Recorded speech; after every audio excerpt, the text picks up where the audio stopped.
Chapter 7. True Love or Infatuation.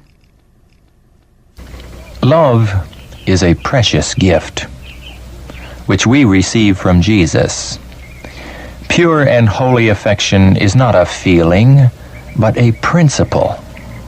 Those who are actuated by true love are neither unreasonable nor blind. There is but little real, genuine, devoted, pure love. This precious article is very rare.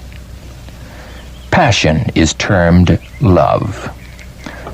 True love is a high and holy principle, altogether different in character from that love which is awakened by impulse and which suddenly dies when severely tested.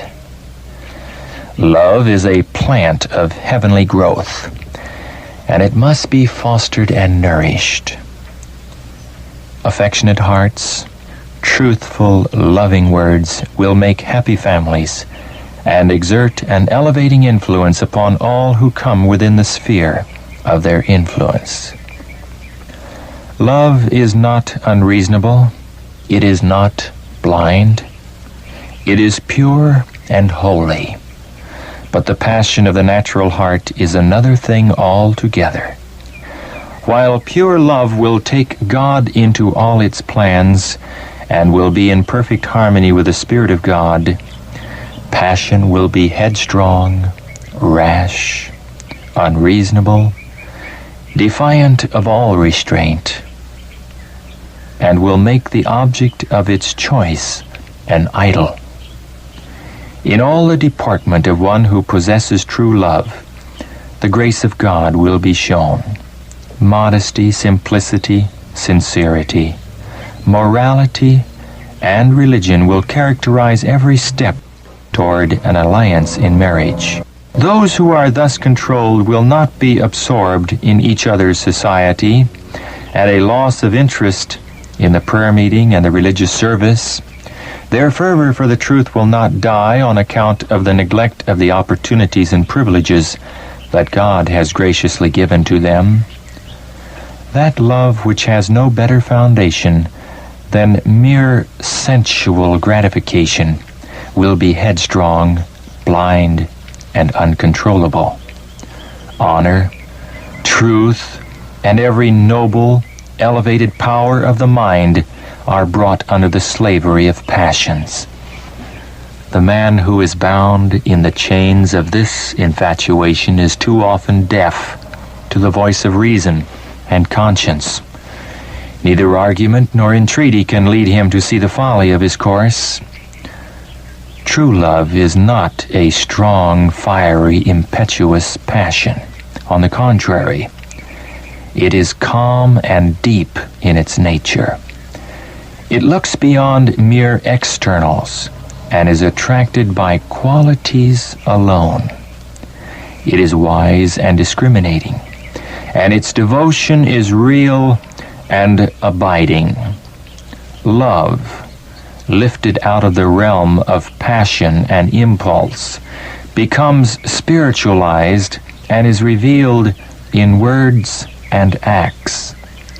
A Christian must have a sanctified tenderness and love in which there is no impatience or fretfulness.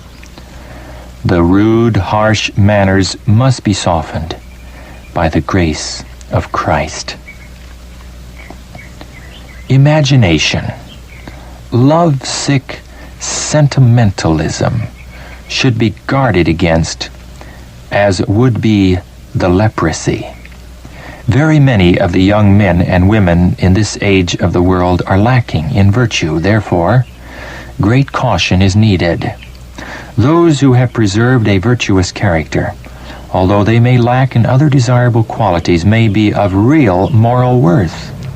There are persons who have for some time made a profession of religion who are, to all intents and purposes, without God and without a sensitive conscience. They are vain and trifling. Their conversation is of a low order. Courtship and marriage occupy the mind to the exclusion of higher and nobler thoughts. The young are bewitched with the mania for courtship and marriage. Lovesick sentimentalism prevails. Great vigilance and tact are needed to guard the youth from these wrong influences. Daughters are not taught self-denial and self-control. They are petted, and their pride is fostered. They are allowed to have their own way until they become headstrong and self-willed, and you are put to your wits' end to know what course to pursue to save them from ruin. Satan is leading them on to be a proverb in the mouth of unbelievers because of their boldness, their lack of reserve and womanly modesty. The young boys are likewise left to have their own way. They have scarcely entered their teens before they are by the side of little girls of their own age, accompanying them home and making love to them. And the parents are so completely in bondage through their own indolence and mistaken love for their children that they dare not pursue a decided course to make a change and restrain their too fast children in this fast age. Counsel to a romantic, lovesick girl. You have fallen into the sad error which is so prevalent in this degenerate age, especially with women. You are too fond of the other sex. You love their society.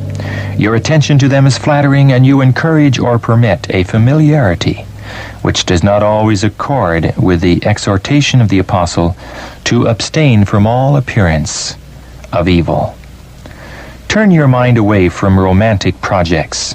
You mingle with your religion a romantic lovesick sentimentalism, which does not elevate but only lowers. It is not yourself alone who is affected. Others are injured by your example and influence. Daydreaming and romantic castle building have unfitted you for usefulness. You have lived in an imaginary world. You have been an imaginary martyr and an imaginary Christian. There is much of this low sentimentalism mingled with the religious experience of the young in this age of the world. My sister, God requires you to be transformed. Elevate your affections, I implore you. Devote your mental and physical powers to the service of your Redeemer, who has bought you.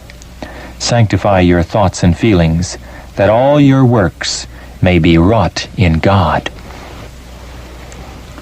Caution to a youthful student. You are now in your student's life.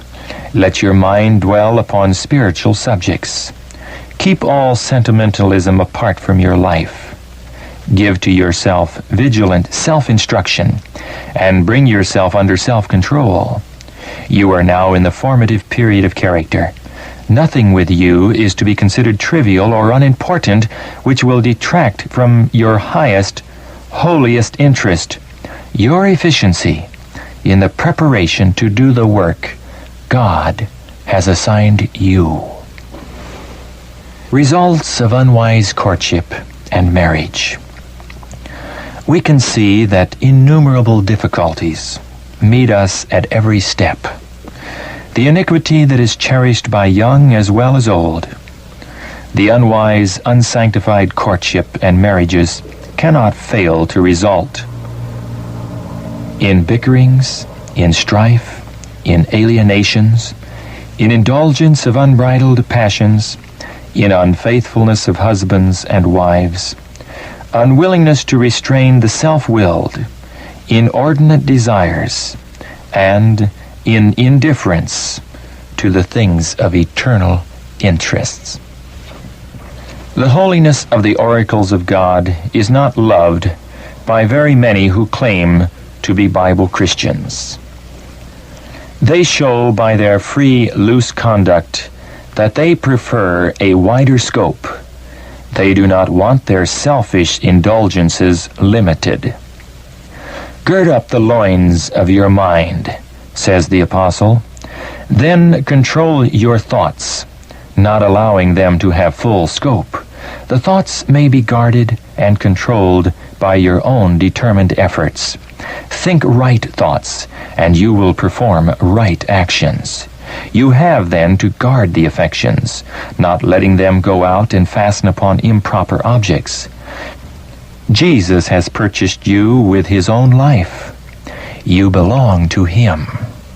Therefore, he is to be consulted in all things, as to how the powers of your mind and the affections of your heart shall be employed.